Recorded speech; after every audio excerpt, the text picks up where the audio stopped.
there were traces of jet fuel From all your flying? like accelerants, like aerosol accelerants, maybe from flying. I fly a lot.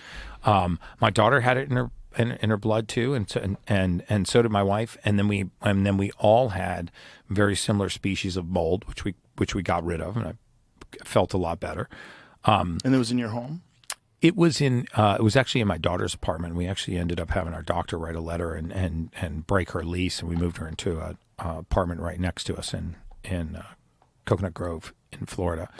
But she was starting to have, and she's a nurse, and she was starting to have these strange symptoms, just brain fog. Her joints were just killing her in the morning. By the end of the day, her ankles were swollen. Her mood started to collapse, like the peaks and valleys of her mood kind of went away. She was, I was bringing her over to the house, and obviously as a biohacker, I'm trying to solve everything. So I was like, we got to do this vibrant wellness test medicine. We got to figure out what's going on. And then boom, the mold just jumped off the chart.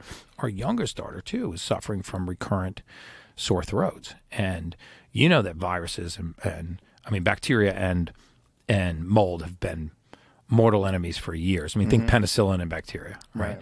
And so we live in the mold capital of the world, and very often when you get mold toxicity, it's not just a constant infection. It has a latent phase, a dormant phase, and then a sporulating phase.